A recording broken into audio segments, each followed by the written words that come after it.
March 1898, the Tsavo River, East Africa. If you were to stand on the banks of this river tonight, you would hear the sounds of the modern world, perhaps a distant engine, the rustle of the wind in the acacia trees, or the flow of the water itself. But if we could strip away the last century, if we could peel back the layers of time and stand in this exact spot 126 years ago, the soundscape would be terrifyingly different. You would hear the heavy, rhythmic breathing of 3,000 men trying to remain absolutely silent. You would smell the acrid smoke of large bonfires burning desperately against the night, mixing with the scent of unwashed bodies, red dust and fear, a fear so thick, so palpable, that it felt like a physical weight pressing down on the chest of every living soul in the valley. This was not a war zone, though the casualties would suggest otherwise. This was the site of the most ambitious engineering project of the late Victorian era. The Uganda Railway, the British Empire, in its supreme arrogance and industrial power, had decided to drive a Lunatic Express, a line of steel and steam, straight through the heart of the African wilderness. They came with rifles, explosives, and the conviction that civilizing could conquer nature. They believed that maps, compasses, and locomotives were the ultimate authority. But here, at mile 58, just southeast of modern-day Nairobi, the empire was about to be humbled. It was about to be stopped dead in its tracks, not by a rival army, not by disease, and not by political insurrection, but by two biological anomalies, two shadows that moved through the thorn bush with a silence that defied the laws of physics. Before we descend further into this nightmare, I want you to take a moment to look around you right now. Look at the room you are sitting in. Look at the locked door, the solid walls, the light that obeys the flick of a switch. We live in a world where we believe we have separated ourselves from the food chain. But ask yourself, if the power went out tonight, and if those walls disappeared, how long would you last against something that has spent millions of years evolving to hunt you? I want to know where you are watching this story from. Are you safe in a city apartment, or somewhere isolated, where the darkness outside is just a little too deep? Tell me in the comments below if you have ever felt that primal sensation of being watched by something you cannot see. That sensation is what defined the nights in Tsavo in 1898. The workers called the place of slaughter, a warning from the local Taita people that the British engineers laughed off as superstition. They shouldn't have. For 9 agonizing months, 2 male lions without manes, ghosts in the darkness, turned this construction site into a buffet. But these were not ordinary predators. A normal lion hunts to survive. It kills a zebra, eats its fill, and sleeps for days. It fears fire. It avoids the smell of humans. The monsters of Tsavo broke every rule written in the book of zoology. They didn't fear fire. They used the flickering shadows of the campfires to stalk their prey. They didn't avoid the scent of humans. They sought it out, passing by livestock and donkeys to drag men from their tents. And most terrifying of all, they didn't just kill to eat. They killed with a surplus of violence that suggested something else entirely. Something that looked suspiciously like sport, like pleasure, like a vendetta. Imagine lying on a cot, separated from the African night by nothing but a thin sheet of canvas. You can hear the crickets, you can hear the river, and then you hear a sound that freezes your blood, the soft, wet sound of a tongue licking the outside of your tent. They are here. You grab your rifle, but your hands are shaking so violently you can barely hold it. You know that outside in the ink-black darkness, eyes that can see perfectly in the night are watching your silhouette, and they are choosing, not randomly. They are deciding who dies tonight. This story has been told many times as an adventure tale, popularized by Hollywood movies. But tonight, on this channel, we are stripping away the myths. We are not here for the adventure. We are here for the forensic truth. We are going to examine the cold, hard reality of what happens when human beings cease to be the apex predator and become soft, slow protein. We will walk in the footsteps of Lieutenant Colonel John Patterson, the man tasked with building a bridge, who ended up fighting a war against monsters. But more importantly, we are going to look at the science. For over a century, biologists have argued about the why. Why did two healthy male lions turn into serial killers? Recent studies conducted on their skulls have revealed a secret, a biological trigger that might explain their reign of terror. It wasn't a curse. It was something far more disturbingly practical. The story you are about to hear is true. So, lock your doors, turn up the volume, and prepare yourself, because we are going back to 1898. We are going back to the darkness, and in the darkness, something is hungry. The train that carried Lieutenant Colonel John Patterson from the coast of Mombasa to the interior of the continent was not a vessel of comfort. It was an iron oven moving on rails. It was March 1st, 1898, as the locomotive chugged inland, leaving behind the turquoise waters of the Indian Ocean and the swaying coconut palms. The landscape began to change.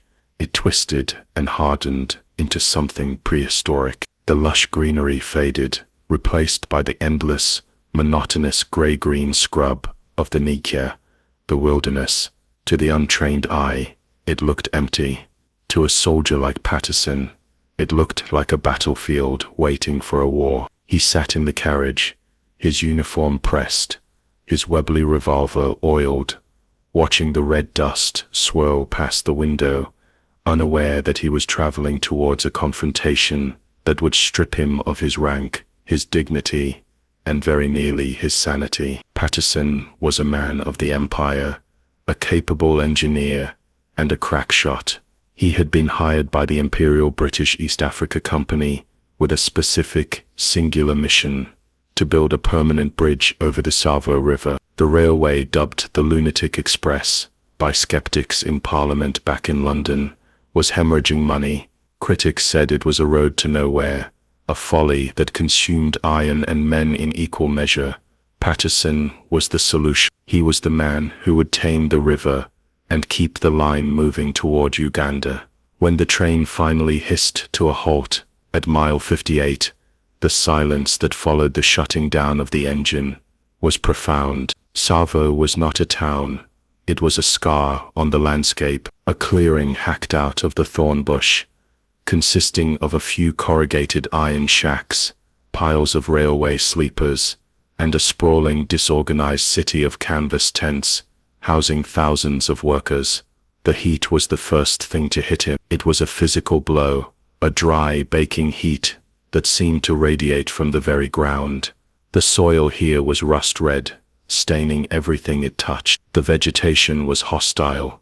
Every bush seemed armed with hooked thorns, the wait-a-bit thorns that could snag a man's clothes and hold him fast, like nature's own barbed wire. Patterson established his headquarters with efficiency. He was eager to work. In those first few days, the mood in the camp was one of industrious chaos. There were over 3,000 laborers, mostly coolies imported from the Punjab region of British India, working alongside local African tribesmen. The air was filled with the sounds of hammers on steel, the shouting of foremen, and the languages of 3 continents mixing in the dust. It felt like civilization was winning. It felt inevitable. Patterson spent his first week scouting the river, calculating loads, and shooting game for the pot. He saw lions, certainly. He even shot a few, but these were normal lions, skittish, shy creatures that fled at the sound of a rifle shot. They were part of the scenery, dangerous only if provoked. He slept soundly in his tent, the flaps open to catch the breeze, his rifle leaning casually against the canvas. He had no reason to believe that the predator hierarchy was about to invert. He looked at the thick, impenetrable bush surrounding the camp, not with fear, but with the calculating eye of an engineer, deciding where to lay the next track. He did not know that eyes were already watching him back. He did not know that the local name for this region, Tsavo, was not just a label, but a history lesson etched in blood. The geography of the camp was a disaster waiting to happen. Because the work was spread out over 8 miles of track, the workers were not clustered in a single defensible position. They were scattered in small isolated camps, little islands of humanity drowning in a sea of wilderness. Some slept in tents, others in crude shelters made of palm leaves and railway ties. They believed there was safety in numbers. They believed the noise of the camp, the fires, and the smell of grease and coal would keep the wild animals at bay. It was a fatal assumption. The smell didn't repel the darkness, it attracted it. It began on a night that seemed no different from any other. The moon was obscured by heavy clouds, rendering the valley of Tsavo pitch black. In one of the outlying camps, a Sikh jemadar, a supervisor named Ungan Singh, slept in a tent he shared with 6 other workers. Singh was a strong man, respected by his crew. He slept nearest to the entrance of the tent. It was a position of privilege, offering the best ventilation in the stifling heat. It would prove to be a death sentence. Around midnight, the camp was silent, save for the snoring of exhausted men. The approach of the intruder was absolute silence. There was no growl, no snapping of twigs. The creature that slid from the darkness into the circle of the camp moved with a fluidity that defied its immense size. It didn't rush. It crept. It lowered its belly to the red earth, blending perfectly with the shadows. It bypassed the donkeys. It bypassed the goats. It moved towards the scent of the man. The lion stopped at the entrance of the tent. Inside, 6 men lay sleeping, oblivious that death was standing less than 3 feet away. The beast didn't attack in a frenzy. It slowly, deliberately inserted its massive head through the tent flap. It identified Ungan Singh. With a sudden, explosive movement, it clamped its jaws over Singh's throat. The violence was so precise that Singh barely had time to cry out. The lion dragged him bodily out of the tent. It was only then, as the creature pulled him into the darkness, that Singh managed to scream. It was a choked, gurgling sound of pure terror that woke the entire camp. Patterson was woken by the commotion. Men were running, shouting, waving torches in the dark. Simba, Simba, the Swahili word for lion, echoed through the valley. Patterson grabbed his rifle and ran towards the chaos. But by the time he arrived, the darkness had reclaimed its prize. The men were hysterical. They described a demon that had reached into the tent like a thief and snatched a grown man, as if he were a rag doll. Patterson, maintaining his British stoicism, tried to calm them. He assumed logically that a lion had grabbed the man and run miles away. He promised them he would track it at first light and kill the beast. He assumed it was a random act of a desperate animal. The next morning, at the break of dawn, Patterson set out with a tracker. The red dust made tracking easy. They found the heavy pug marks of a lion, enormous prints, deeply indented into the soil due to the weight of the man it was carrying. They followed the drag marks, through the sharp thorns, expecting a long trek into the deep bush. But they didn't have to walk far. Less than 300 yards from the tent, in a small clearing of tall grass, they found the scene. It was not just a kill site, it was a statement. The lion hadn't run for miles. It had stopped just outside the perimeter of the camp. It had eaten Ungan Singh within earshot of his friend. The ground was soaked in blood. The only things that remained of the strong, capable foreman were his head, stripped of flesh, and a few scattered bones. Patterson stood over the grisly remains, the morning sun beating down on his neck and felt a cold shiver of realization. This animal hadn't been afraid. It hadn't panicked. It had taken its meal calmly, arrogantly, ignoring the shouting and the torches of the search party just a few 100 feet away. As Patterson looked at the massive paw prints circling the remains, he noticed something else. There were other prints. A second set of tracks, equally large. The lion hadn't been alone. While one fed, the other had watched. They were a team. Patterson raised his eyes to the dense, grey wall of thorns surrounding. The birds were singing. The insects were buzzing. The railway construction was starting up again in the distance. But the world looked different now. The logic of the empire had just been shattered. He wasn't the hunter he realized with a sinking feeling in his gut, that he had brought 3,000 men into a dining hall and he had no idea how to get them out. The place of slaughter had just lived up to its name, and the nightmare had only just begun. Patterson responded to the atrocity with the cold, hard logic of a military man. He did not panic. To him this was a problem of ballistics and biology, not mysticism. He believed that a .33 caliber bullet would solve the issue as effectively as it solved any other threat to the British Empire. That very evening, he made a decision that in hindsight illustrates the staggering underestimation of his enemy. He decided to sit up and wait for them. He assumed the lions, being simple beasts of habit, would return to the site of their successful kill for leftovers, or to hunt again in the same spot. He stationed himself in a tree near Ungan Singh's tent, rifle poised, expecting a short night and a trophy rug by morning. He waited. The hours dragged on, stretching into an eternity of sensory deprivation. The African night is never truly silent. It creates a phantom soundscape. Every rustle of dry grass sounded like a poor step. Every shadow shifted in the moonlight, morphing into the shape of a crouching cat. Patterson sat rigid, his muscles cramping, fighting the urge to close his heavy eyelids. But the lions did not come to him. While he stared into the darkness of the Section 1 camp, a scream erupted from a camp half a mile away. The lions had outflanked him. Whether by luck or a terrifying intuition, they had avoided the armed Englishmen, and struck where the defenses were weakest. This became the pattern that would define the next few weeks. It was a deadly game of chess, played on a board of blood and thorn. If Patterson guarded the railhead, the lions attacked the supply depot. If he moved to the river camp, they struck the hospital. They seemed to possess a supernatural awareness of his location, a fact that deeply disturbed the indigenous worker. The whispers grew louder around the campfires. "These are not lions," they said. "They are the shadows. They are the spirits that cannot be killed by the white man's gun." As the death toll mounted, first 2, then 5, then 10, Patterson began to get a clearer look at his adversaries. Fleeting glimpses that only fueled the nightmare. These were biological anomalies. The most striking feature was their size and their lack of a typical male lion flaunts a thick, shaggy mane, a sign of virility and protection during fights. These monsters were bold.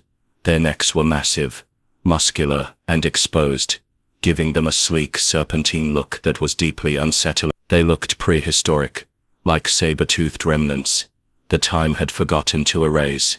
At nearly 10 feet long, and standing nearly 4 feet high at the shoulder, they were giants among their species, but it was their behavior that was truly alien. Normal predators are cautious. If a lion attacks a herd of zebra and misses, it retreats. It conserves energy. The Tsavo lions operated with a relentless, almost industrial efficiency. They began to treat the camps, not as a danger zone, but as a larder. They stopped dragging bodies deep into the bush. They grew bold enough to consume their victims, just outside the glow of the campfires. The sickening sound of crunching bone, audible to the men huddled inside the bomas. It was psychological warfare. The workers weren't just afraid of dying. They were afraid of being eaten. There is a profound primal difference. To be killed is a tragedy. To be consumed is an erasure of humanity. It reduces a man to meat. Patterson escalated his defenses. He ordered the construction of thick thorn fences, bomas, around every cluster of tents. These were not garden fences. They were walls of acacia thorns, sharp as needles, and tough as steel wire, piled 8 feet high and 4 feet thick. Against a leopard or a hyena, they would have been impenetrable, but the Tsavo lions treated them with contempt. They simply leaped over them, or if the fence was too high, they found the one weak spot where 2 bushes met, and forced their way through, ignoring the thorns tearing at their hide. Their skin was later found to be inches thick, scarred and calloused, a natural armor that rendered the thorns useless. One particular night encapsulated the futility of their struggle. A worker, terrified of sleeping on the ground, had climbed on top of a water tank to sleep, believing the height would save him. The lions entered the camp, ignored the men on the ground, who were screaming and banging pots, and went straight for the water tank. One of the beasts stood on its hind legs, reached up with a massive paw, and dragged the man down. It was a display of problem-solving intelligence that shouldn't exist in a feline brain. They were learning. They were adapting to every countermeasure Patterson devised. The atmosphere in the camp shifted from anxiety to doom. The heat, once just a nuisance, became a suffocating blanket. The red dust coated the back of their throats, like the taste of dried blood. Work on the bridge slowed to a crawl. How could a man focus on riveting steel when he hadn't slept in 3 days? The eyes of the workers were hollow, rimmed with red, constantly darting to the tree line. Patterson felt the weight of 3,000 lives on his shoulders. He was failing. The empire demanded progress, but the jungle demanded a tribute in flesh. Every single night, he tried poisoning the carcasses of donkeys, a tactic of desperation. The lions ignored the bait. He set heavy gin traps, massive steel jaws hidden in the earth. The lions walked around them, leaving prints that seemed to mock the clumsiness of the devices. It was as if they understood the mechanics of the trap. The terrifying realization settled over Patterson. These animals weren't operating on instinct alone. They were thinking, and they were winning. By the end of the first month, the place of slaughter had become a prison. The vast African wilderness, which usually felt open and endless, now felt claustrophobic. The darkness pressed against the tents like a physical force. Every man knew that when the sun dipped below the horizon, the odds of survival dropped. They were no longer building a railway. They were participants in a nightly lottery of death. And Patterson, the man with the rifle and the plan, began to doubt himself. He looked at the vast, uncaring landscape and realized he was fighting something ancient, something that viewed his technology and his ambition with cold, hungry indifference. The lions had claimed dominion over Mile 58, and they were not done eating yet. The terror in Tsavo did not plateau. It evolved. As the weeks ground on, the relationship between the hunters and the hunted shifted from a biological struggle to something that felt dangerously like a supernatural siege. The workers, huddled around their fires, stopped using the word Simba. To call them lions was to diminish what was happening. They gave them names. The first was the ghost, for its ability to vanish into thin air. The second was the darkness, for it seemed to be woven from the night itself. The local laborers whispered that these were not animals born of flesh and blood, but the reincarnated spirits of ancient chiefs, angry at the iron snake, cutting through their lands. And as Patterson looked at the devastation each morning, even his rigid, rational mind began to fray at the edges. The physical appearance of the beasts fueled these legends. They were biological nightmares. Unlike the regal lions of the Serengeti, with their golden manes framing their faces, the Tsavo Man-Eaters were bald. They were maneless. This gave them a sleek, serpentine, almost reptilian appearance, without the bulk of the mane to break up their silhouette. They looked enormous, like prehistoric remnants from an era when humans were nothing more than snacks on the savannah. Standing nearly 4 feet at the shoulder and measuring over 9 feet in length, they were physically built for brute force. But it was their silence that terrified the men most. A creature that size should make noise. It should snap twigs. It should disturb the gravel. Yet, they moved through the dry, brittle brush like smoke. The lions began to display a level of strategic audacity that defied explanation. They stopped fearing the trappings of man. In the animal kingdom, fire is the ultimate deterrent. It represents destruction, but the Tsavo lions learned that the fire was actually a tool. They realized that the bright light of the bonfires ruined the night vision of the sentries. The men standing guard, staring into the flames, were night blind to the darkness beyond the circle of light. The lions used the shadows cast by the very fires meant to repel them as cover, creeping up to the edge of the light, their yellow eyes reflecting the flames, watching, waiting for a man to step just a few feet into the dark, to relieve himself, or fetch wood. The escalation reached its horrifying climax with the targeting of the camp hospital. Patterson had set up a medical tent to treat the men suffering from dysentery, malaria, and the inevitable injuries of heavy construction. It was a place of vulnerability, filled with the scent of sickness, blood, and antiseptic. To a predator, it was a ringing dinner bell. The hospital was located somewhat apart from the main camp for quarantine reasons, a decision that proved catastrophic. One night, the lions bypassed the cattle, bypassed the donkeys, and bypassed the healthy men sleeping in the main camp. They went straight for the hospital. The attack was not a stealthy extraction. It was a raid. The lions tore through the thick canvas of the tent as if it were wet paper. The scene inside was the stuff of nightmares. Men too weak to run, too feverish to fight, watching as the massive heads of the beasts pushed into their sanctuary. The lions didn't panic amidst the screaming.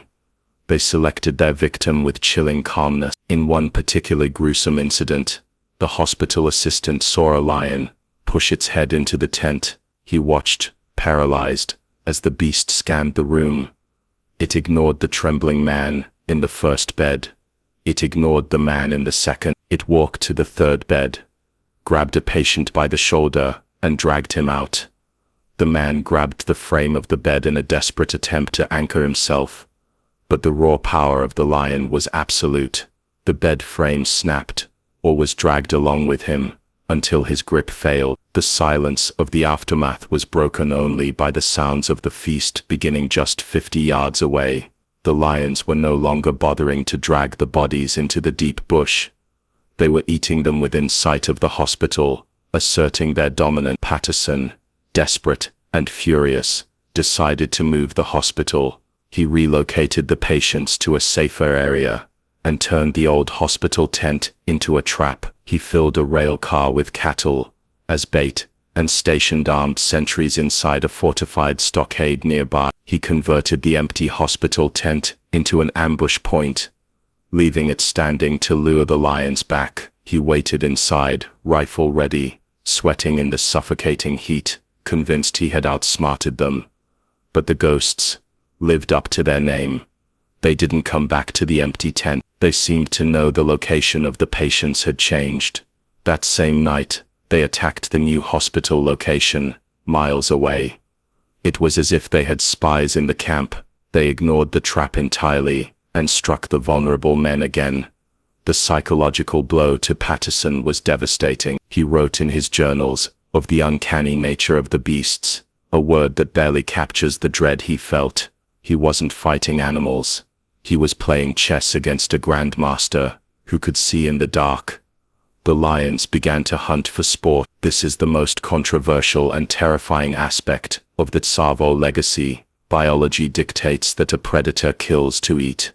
Once full, the drive to hunt subsides, but the Tsavo lions began to kill even when they weren't hungry. Workers would be found dead, their bodies mauled but uneaten, left on the tracks or near the river, like macabre trophies. It was terrorism. It was a message. The lions were establishing territory, and the humans were the intruders. The sport killing broke the spirit of the camp completely. If you can be killed just because the lion enjoys the kill, there is no logic to safety. The sentries, armed with Martini Henry rifles, proved useless. The lions learned the rhythm of the guards. They attacked during the changing of the watch, or when the moon dipped behind the clouds. On several occasions the sentries fired wildly into the dark, reporting that the lions had walked right past them, looking them in the eye, knowing the men were too terrified to aim properly. The fear was contagious. It paralyzed the trigger finger. Men who were brave warriors in their own tribes found themselves freezing when the yellow eyes appeared in the scope. By the end of this phase, the camp was on the verge of mutiny. The Indian coolies, who had come for wages and a better life, stopped working entirely. They built platforms high in the trees and slept there, abandoning the tents. But even the trees weren't safe. One night, a lion tried to climb a tree to get to a man. The claw marks on the bark the next morning were a testament to how far these animals were willing to go. They were evolving. They were overcoming their natural limitations to access the food source. Patterson stood alone in the center of this collapsing enterprise. His authority was evaporating. The British Empire could conquer nations, it could build dreadnoughts, and govern millions, but it could not stop two cats in Kenya. He realized that the technology of the West, the steam engines, the telegraphs, the repeating rifles, was meaningless here. He had to think like them. He had to become a creature of the night. He stopped sleeping. He began to stalk the camp perimeter himself, a lone figure in the dark, hunting the hunter. But every time he thought he had them cornered, they vanished, only to reappear on the other side of the river, leaving another headless corpse in their wake. The ghosts, in the darkness, were winning the war. The psychological torture inflicted by the beasts went far beyond the visual horror of the attacks. It was the auditory nightmare that broke the men's minds. The Tsavo lions, in a display of supreme arrogance, ceased dragging their kills deep into the jungle. Instead, they would consume their victims just a few dozen yards from the perimeter of the bomas. Imagine the scene: thousands of men, lying awake in the pitch black, unable to sleep, forced to listen to a macabre symphony. Just outside the fence, they could hear the wet tearing of flesh. They could hear the distinct, sharp crack of human bones being crushed by jaws capable of exerting 1,000 pounds of pressure per square inch. This was not a quick death. It was a slow, agonizing performance. For the men listening, the sound was a promise. You are next. Patterson, realizing that the morale of the camp was disintegrating, devised a plan that he was certain would work. It was a trap born of industrial ingenuity. He modified a railway carriage, dividing it into two compartments with a heavy steel grille. In one section, he placed armed sepoys, soldiers, with rifles poised through loopholes. In the other section, he placed cattle as live bait. The idea was simple: the lions would smell the cattle, enter the trap, and the soldiers would execute them at point-blank range. It was a perfect plan on paper. In practice, it became a fiasco that reinforced the legend of the lion's invincibility. The lions did come. Attracted by the scent of the cattle, one of the man-eaters leaped onto the platform of the carriage. But instead of a disciplined execution, chaos erupted. The soldiers, overwhelmed by the sheer size and ferocity of the beast at such close quarters, panicked. In the confined darkness of the steel box, terror took over. They fired wildly. A volley of bullets ricocheted off the steel walls, turning the carriage into a death trap for the men inside, not the lion.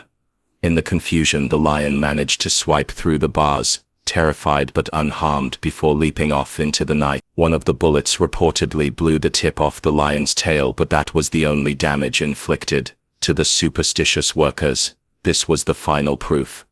They had fired point blank at the demon, and the demon had walked away. The lions were bulletproof. This failure marked a turning point for Patterson himself. He began to suffer from a profound insomnia.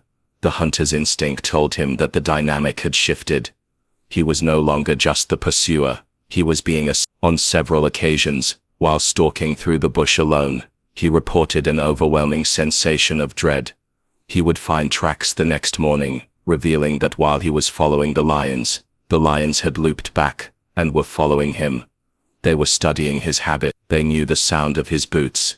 They knew the smell of his tobacco. It was a personal vendetta. The lions also began to exhibit behavior that defied the solitary nature of their species. Adult male lions are typically competitors. They do not share, yet the Tsavo lions were often seen sharing a human kill, heads together, feeding side by side. This unnatural cooperation suggested they were brothers, perhaps littermates, who had developed this specialized hunting technique together over years. It meant they communicate. If Patterson set a trap at the river, one lion would distract the guards at the railhead while the other drank. They were dismantling the British defensive strategy with the coordination of a military unit. The mythology of the shadows deepened with every failed attempt to kill. The locals spoke of the Mogud, spirits of the night. They believed the lions were vessels for the souls of angry ancestors, who were furious at the scarring of the land by the railway. They pointed to the fact that the lions ignored the easy prey. Why walk past a tethered donkey to fight your way into a tent to kill a man? A donkey doesn't scream. A donkey doesn't have a rifle. The only explanation, in the minds of the terrified workers, was that the lions wanted the conflict. They fed on the fear, as much as the flesh. One particularly chilling incident involved a medical officer named Dr. Rose. He was returning to camp late one evening, when he inadvertently walked straight into the path of one of the lions. The beast didn't charge, it simply stood up from the long grass blocking the path, staring at him. Doc Rose, in a moment of pure adrenaline, threw a box of medical supplies at the animal, and ran backwards, diving into a thorn bush for cover. The lion didn't pursue.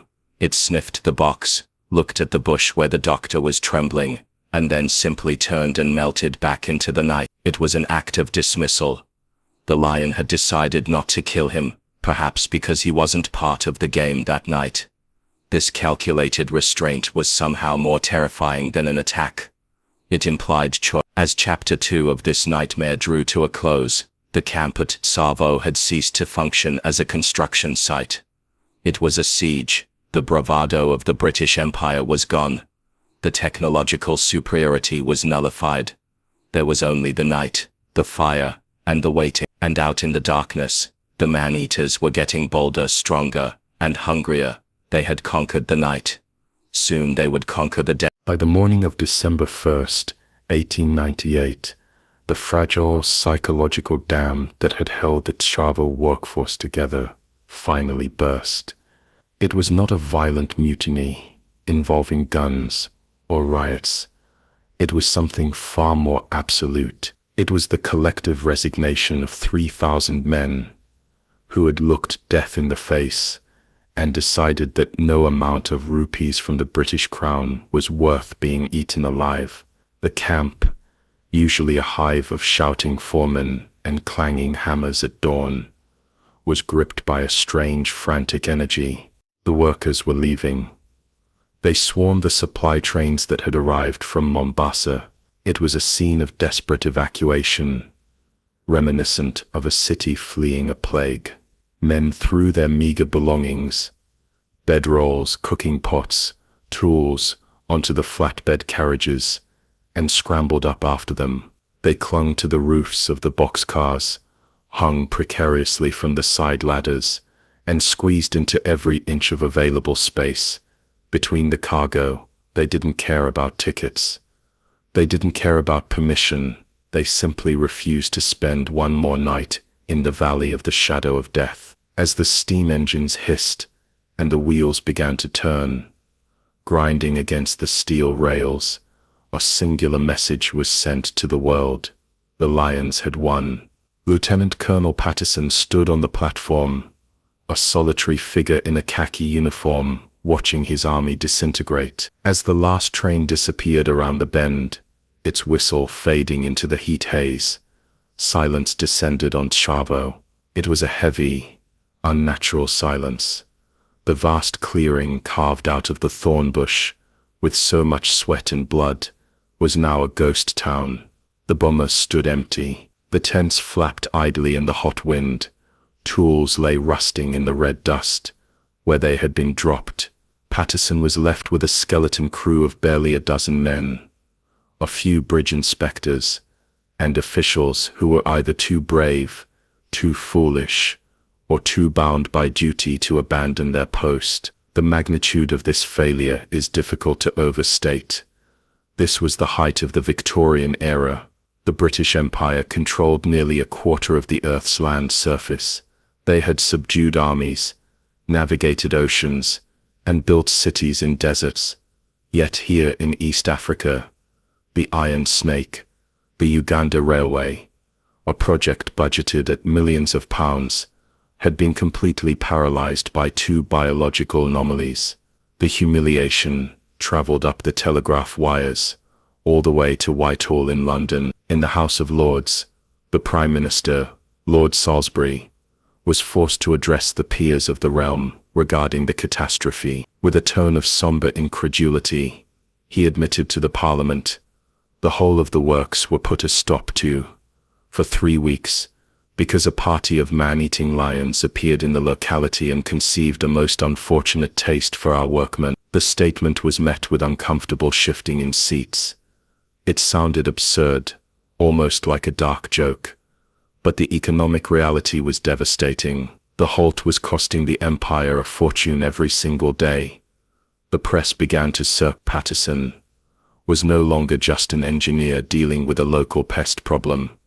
He was the man responsible for a national embarrassment. For Patterson, the isolation was total. The departure of the workers changed the dynamic of the hunt fundamentally. When there were 3,000 men, the lions had a buffet to choose from. Now, with only a handful of humans left in the vast emptiness of the camp, the targets were specific. The lions didn't leave with the workers. They stayed. They knew where the remaining food was. Patterson realized with chilling clarity that the statistical probability of him being the next victim had just skyrocketed. He was no longer looking for a needle in a haystack. He was the needle. The nights that followed were a descent into psychological warfare. Patterson ceased to be an engineer. He became a nocturnal creature, obsessed with killing the beasts before they killed him. He spent his days reinforcing the few occupied tents, and his nights perched in meshans, makeshift wooden platforms built high in the tree. But sitting in a tree in the pitch black of the African bush is an exercise in sensory hallucination. The sensory deprivation plays tricks on the mind. Every rustle of dry grass sounds like a poor step. Every shadow cast by the moon looks like the silhouette of a crouching cat. The lions, sensing the vulnerability of the remaining men, grew bolder. They began to probe the defenses of Patterson's own camp with terrifying persistence.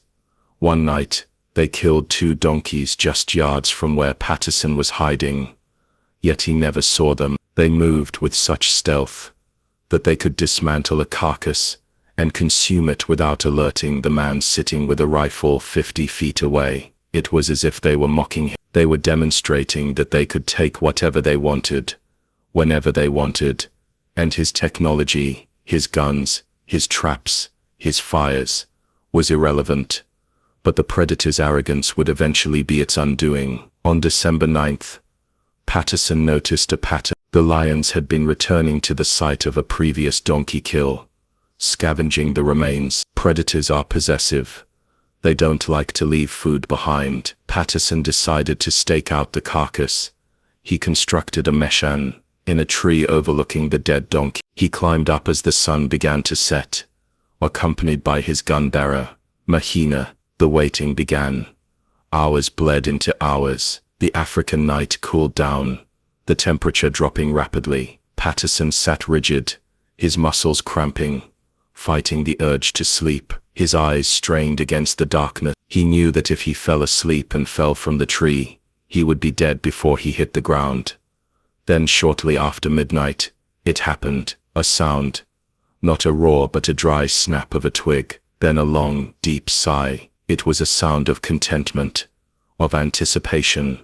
One of the man-eaters was approaching. Patterson raised his .133 Lee Enfield rifle. The weapon felt heavy in his sweating hands. He couldn't see the animal, only a vague movement in the shadows, a patch of darkness that was blacker than the night around it. He knew the lion was stalking him. The hunter became the hunt. The lion began to circle the tree.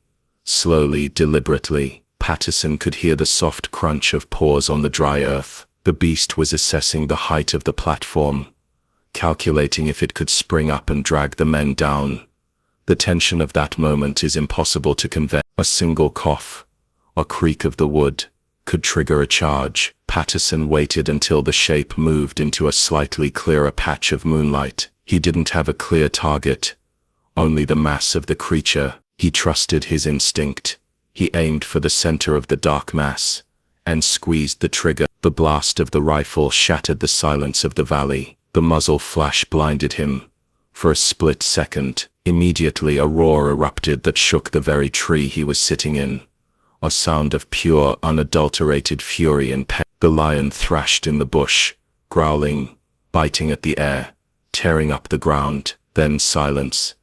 Patterson and Mahina sat frozen. Was it dead, or was it lying in the tall grass, wounded and waiting? A wounded lion is infinitely more dangerous than a healthy one. To climb down into the dark would be suicide. They spent the rest of the night shivering on the platform, listening to the void, imagining the beast circling back, climbing the trunk silently to exact its revenge. When the sun finally rose, casting long, sharp shadows across the red earth, they descended with revolvers drawn. They moved slowly towards the spot where the thrashing had occurred. They found blood, bright, arterial, frothy blood. It was a lung.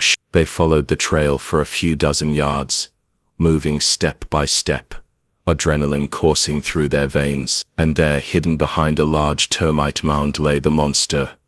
It was the first of the ghosts. Up close, it was even more terrifying than in the fleeting glimpse. It measured 9 feet, 8 inches from nose to tip of the tail. It took 8 men to drag it back to the camp. It was a biological machine built for killing, covered in scars from battles with other lions and the thorns of the bush. Its teeth were stained. Its paws were the size of dinner plates. Patterson stood over the carcass, a mixture of exhaustion and triumph washing over him. He had done the impossible. He had killed a legend.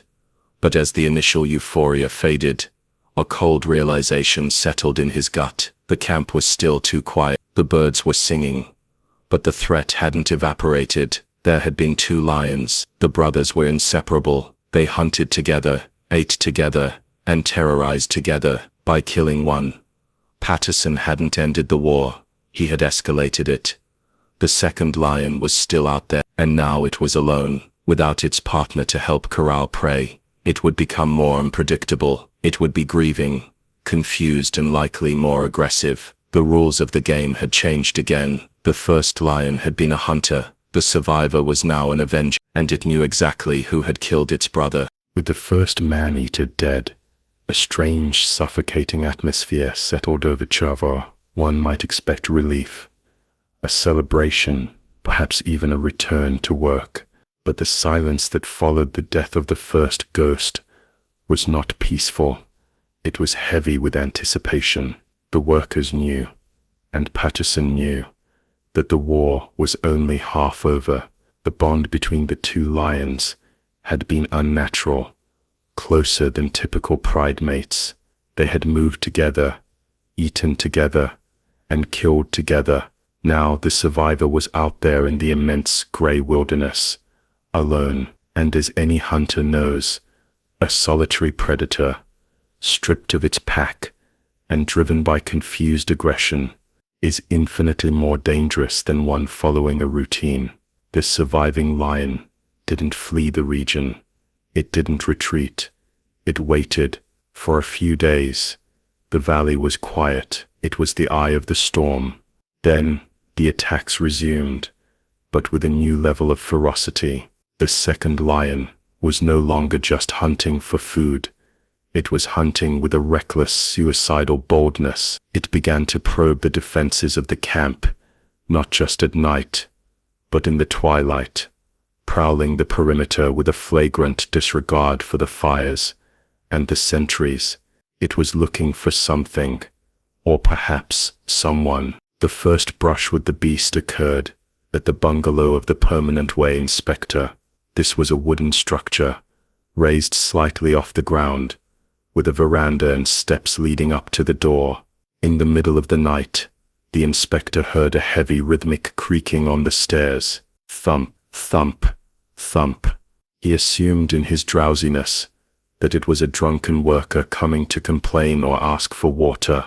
Irritated, he shouted through the closed door, "Go away." The response was not a human voice, but a low vibrating growl that rattled the floorboards.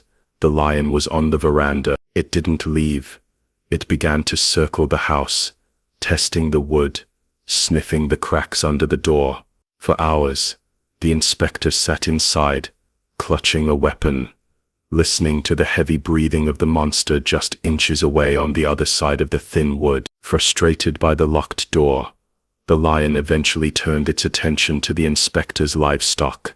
It tore through the stable, killed 2 goats, and devoured them right there on the veranda, the sound of crunching bone echoing through the thin walls of the bungalow. It was an act of intimidation. Patterson realized he had to end this immediately. The lion was escalating. He devised a new trap, one that used the lion's own gluttony against it. Near the inspector's bungalow, there was an abandoned iron shack, a corrugated metal box that had been used for storage. It was robust, bulletproof, and had a small loophole that could be used as a firing port. Patterson decided to use himself as the bait, or rather the trigger man inside this iron fortress. Outside the shack, he tethered 3 full-grown goats to a heavy section of steel rail weighing about 250 pounds. The logic was sound. If the lion killed a goat, the weight of the rail would prevent it from dragging the kill away quickly, giving Patterson time to line up a shot from the safety of the shack. He waited. The night of December 28th was pitch black. The moon was hidden behind a thick blanket of storm clouds. Inside the iron box, the heat was stifling. Patterson stood at the loophole staring into the void, until his eyes watered. Just before dawn, the silence was shattered. The goats began to bleat in terror, straining against their ropes. Then a massive shape exploded from the darkness. The lion hit the goats with the force of a freight train. Patterson raised his rifle, aiming at the chaotic mass of shadows and noise. He fired. The muzzle flash illuminated the scene for a fraction of a second. The lion's bared teeth, the terrified goats, the dust flying, but the darkness swallowed them again instantly. The lion, unfazed by the gunshot, grabbed one of the goats in its jaws. In a display of raw, impossible power, it didn't just drag the goat, it dragged the other 2 live goats, and the 250-pound steel rail along with it. Patterson fired again and again into the dark, desperate to stop it. He heard a thud, but the lion didn't stop. It disappeared into the bush, taking its prize and the heavy steel anchor with it. When dawn broke, Patterson stepped out to survey the failure. He found a trail of blood, but it wasn't the lion's. He had accidentally shot one of the goats in the confusion. The lion had escaped unscathed, having performed a feat of strength that defied physics. It had dragged nearly 400 pounds of weight through dense thorns without slowing down. The final confrontation began the very next day. Patterson, exhausted and driven by a cold fury, tracked the drag marks into the bush. He found the lion still feeding on the goats a mere quarter of a mile away. But as he approached, the lion didn't run. It charged. It burst through the brush, a blur of tawny muscle and teeth. Patterson barely managed to scramble up a small tree, his heart hammering against his ribs. The lion stopped at the base of the tree, looking up at him with those cold yellow eyes. It wasn't afraid. It was calculated. It circled the tree for a moment, snarling before retreating into a thicket of tall grass to sleep off its meal. It knew where Patterson was. It would wait for nightfall. Patterson knew he couldn't leave. If he climbed down, the lion would be on him before he touched the ground. He had to make a stand. He constructed a hasty platform in a larger tree nearby, about 12 feet off the ground. He climbed up with his gun-bearer, Mahina, and waited. The sun began to set, painting the sky in colors of bruised purple and blood orange. This was it, the final duel. As the last light faded, The lion emerged from the thicket. It didn't charge this time. It began to stalk. Patterson watched as the massive beast crept towards his tree, belly low to the ground, using every tuft of grass for cover. It was hunting him. The predator had decided that the man in the tree was the only threat left in the valley, and it was going to remove him. When the lion was 20 yards away, Patterson fired his .3. The bullet struck the beast in the chest. A normal animal would have collapsed or fled. This lion did neither. It roared, a sound that shook the leaves of the tree, and charged. It didn't run away. It ran at the tree. It reared up on its hind legs, swiping at the platform, its claws tearing deep gouges into the bark. Just inches from Patterson's boots, it was trying to climb. It was trying to get to them. Patterson fired again. The bullet hit, but the lion seemed fueled by a supernatural rage. It dropped to all fours and began to circle the tree, limping now but still aggressive. It was looking for a better angle, a lower branch, a way up. For minutes that felt like hours, the man and the beast were locked in a standoff. Patterson fired a third shot from his Martini Henry carbine. This one struck deep. The lion faltered. It stumbled back, snarling, thrashing its head from side to side before collapsing into the tall grass. Silence returned to the valley, but Patterson had learned his lesson. He didn't climb down. He threw stones at the dark shape in the grass. No movement. He waited. 10 minutes, 20 minutes. Still he didn't move. He sat in the tree until the sun rose the next morning, his eyes fixed on the patch of grass where the demon lay. When the first rays of light hit the ground, he descended, revolver drawn. He approached the body slowly. The lion was dead, but even in death, it was terrifying. It was scarred from nose to tail, a map of violence written on its skin. It had bullet wounds from previous encounters that had healed over. It had thorns embedded deep in its chest muscle that it had lived with for years. This was a creature that had known nothing but pain and violence its entire life. It measured 9 feet, 6 inches. It was slightly smaller than the first,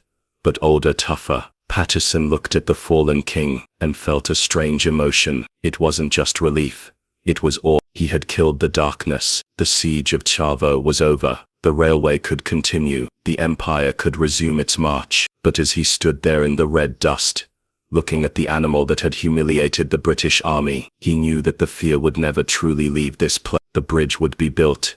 The trains would run. But the legend of the night when man was just food would remain forever. They were dead, but the question remained. What had made them this way? Was it just nature, red in tooth and claw, or was it something else, something hidden in the bone and blood that science wouldn't discover for another 100 years? The guns fell silent in Tsavo in December 1898, but the ghosts did not disappear. They simply changed form. For Lieutenant Colonel Patterson, the end of the hunt marked the beginning of a strange, quiet afterlife for the beasts. He did not leave their bodies to rot in the red African dust. He skinned them, he cleaned their skulls, and for the next 25 years, the two most notorious killers in the history of the British Empire served a mundane purpose. They were rugs. Patterson kept them in his home, walking over the fur of the creatures that had stalked him in his nightmares. Visitors would stare into the glass eyes of the taxidermied heads. Listening, Patterson recount the siege, unaware that the real secret of the lions was hidden not in their skins, but deep inside the bone of their jaws. In 1924, Patterson sold the remains to the Field Museum of Natural History in Chicago for the sum of $5,000. It was a fortune at the time, a final payout from the monsters that had nearly ruined his career, and there they sit to this day. If you walk into the Rice Hall of the museum, you can stand face to face with them, stripped of the darkness and the fear of the Tsavo night. They look surprisingly small. They look like large, dusty cats. But while the public marveled at the taxidermy, the skulls were stored away in the museum's vaults, waiting for technology to catch up with history. For over a century, the legend of the Tsavo Man-Eaters was driven by myth and superstition. The locals believed they were shadow spirits, shape-shifting demons, sent to punish the invaders. Biologists and hunters proposed their own theories, ranging from a lack of natural prey due to a rinderpest plague that had wiped out the buffalo, to the idea that these lions were a genetically distinct, hyper-aggressive subspecies. Some even suggested they were hybrids, freaks of nature that killed for the sheer pleasure of it. The narrative was always the same. These animals were monsters. They were anomalies. It wasn't until the early 2000s, more than 100 years after the slaughter, that a team of scientists, led by Dr. Bruce Patterson, no relation to the colonel, decided to reopen the cold case. They didn't use rifles or traps. They used high-resolution CT scanners and isotopic analysis. They pulled the skulls from the archives and looked at them not as trophies, but as patients. What they found stripped away the supernatural aura of the beasts and replaced it with a reality that is, in many ways, more disturbing, because it is so painfully biological. The focus of the investigation turned to the first lion, the one killed on December 9th. When the scientists examined its jaw, they found a catastrophic injury. The lower right canine tooth was broken, but it wasn't just a chip. The fracture had exposed the root canal. A massive abscess had formed in the jawbone. For those of you who have ever had a toothache or a root canal infection, try to imagine that pain amplified. Now imagine having to use that tooth to clamp down on the throat of a struggling zebra, or to crush the thick vertebrae of a Cape buffalo. Every time this lion attempted to hunt its natural prey, a bolt of blinding, excruciating pain would have shot through its skull. The act of eating, the very thing required to stay alive, had become an act of torture. In the wild, a predator with this kind of injury usually has a simple fate. It starves to death. It becomes too weak to bring down heavy game, and it dies in the bush, consumed by scavengers. But the Tsavo lion didn't starve. It adapted. It was a problem solver. It scanned its environment and found a new source of protein, a source that was slow, a source that had no thick hide to puncture, a source that had no heavy bones to crush. Humans. The construction of the railway had brought thousands of these soft targets into the lion's territory. To the lion, the workers sleeping in the tents weren't enemies. They were the only meal that didn't hurt to eat. The demon wasn't driven by malice or an ancient curse. It was driven by a toothache. It was a desperate animal, making a rational choice to survive. The terror that stopped the British Empire was, at its core, a dental emergency. However, this theory presented a new mystery. It perfectly explained the behavior of the first lion. But what about the second? When the scientists examined the skull of the second man-eater, the one that had hunted alone after its brother's death and charged Patterson's tree, they found something chilling. Its teeth were perfect. There was no abscess, no fracture, no sign of dental disease. It was a healthy prime-age male, capable of taking down any prey it wanted. So why did it join the slaughter? Why did it turn its back on the zebras and gazelles to hunt humans? The answer lies in the complex social structure of male coalition. Male lions, especially brothers, form incredibly tight bonds. They live together, fight together, and hunt together. The scientists believed that the second lion was a copycat killer. It didn't have a physical need to eat humans, but it learned the behavior from its injured partner. It watched its brother hunt the soft targets. It shared the kills. It realized that humans were easy prey, high reward, low risk. We are blind in the dark. We panic. We are defenseless without our mechanical tool. What started as a medical necessity for the first lion became a learned cultural tradition for the second. This is perhaps the most terrifying revelation of all. The man-eating behavior wasn't just instinct. It was knowledge. It was taught. The scientific analysis went deeper. By analyzing the stable isotopes in the collagen of the lion's bones and hair, the researchers could reconstruct their diet over the final months of their lives. The chemical signature revealed exactly how many humans they had eaten.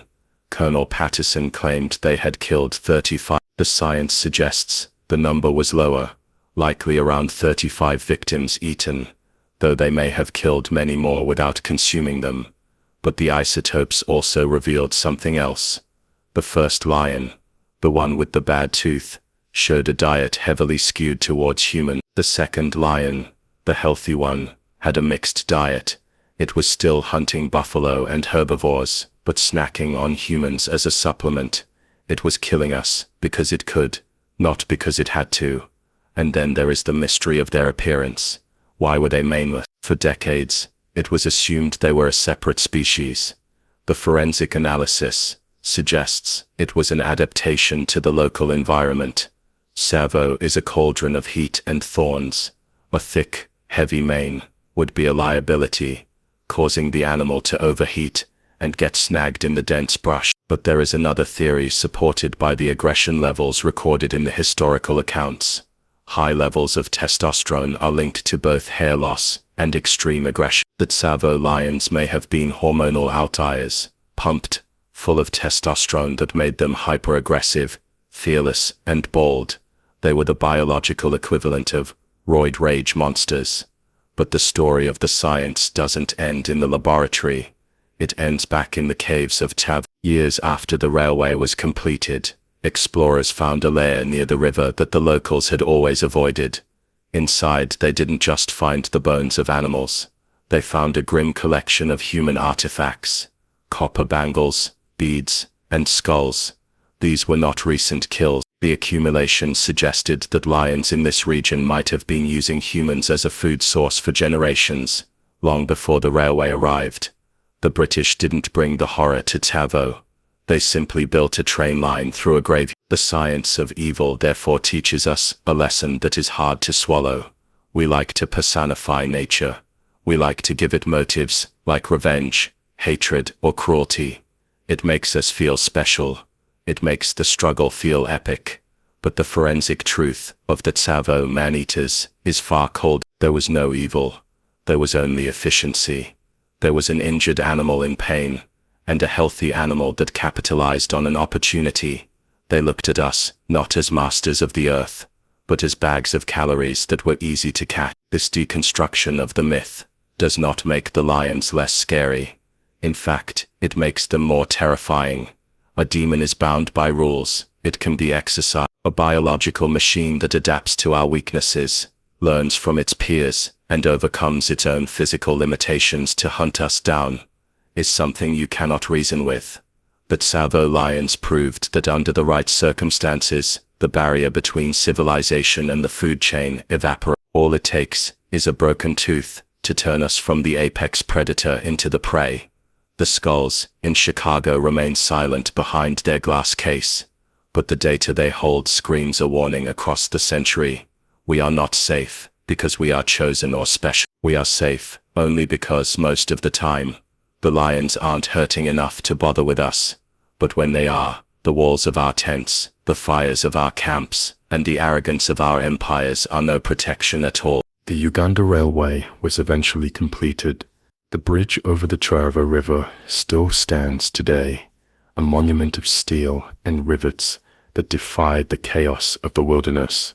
Modern trains now cross that bridge every day, carrying tourists and cargo safely above the red earth and the thorny scrub. Passengers look out the windows, perhaps spotting an elephant or a giraffe in the distance, snapping photos with their phones, unaware that beneath the tracks lies a graveyard. They are crossing the same valley where, for 9 months, the scream of a human being was the dinner bell for the darkness. The story of the Tsavo Man-Eaters leaves us with a lingering, uncomfortable silence. It forces us to confront the fragility of our position in the world. We spend our lives building cities, inventing lights, and creating complex technologies, all designed to separate us from the food chain. We tell ourselves that we are the masters of this planet, that we have subdued the wild, but the lesson of Tsavo is that this dominance is an illusion. It is a thin veneer that can be stripped away by something as simple as a broken tooth in a hungry mouth. When the sun goes down and the technology fails, when the rifle jams and the walls are breached, We are not the apex predator. We are simply slow, soft, biological matter. The lions of Tsavo prove that nature is not cruel. It is indifferent. It does not care about our empires, our schedules, or our ambitions. It only cares about survival.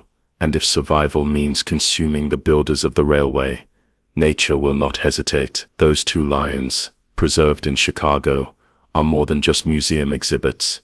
They are a warning. They remind us that the instinct to hunt us is still out there, waiting in the long grass. The world has changed since 1898, but the darkness has not. Now I want to turn this over to you. We have looked at the legend, the history, and the forensic science. Do you accept the modern theory that a simple dental infection turned these animals into serial killers? Or do you believe, as the terrorized workers did, that there was a malevolence in these beasts that science cannot explain, a conscious choice to hunt man for sport? I want to read your theories in the comments below. If this deep dive into survival and horror kept you on the edge of your seat, you have found your new home. This channel is dedicated to the stories that make us face our most primal fears. But to survive what comes next, you need to be prepared. Make sure you are subscribed and have the notification bell turned on, because our next investigation will take us away from the heat of Africa to the freezing mist of 18th century France. We are going to hunt a creature that was said to be bulletproof, a beast that killed over 100 people, survived the best hunters of the king's army, and left a nation paralyzed in fear. Was it a wolf? Was it a hyena? Or was it something else entirely? The beast of Tsavo is next. Sleep well, and check the lock.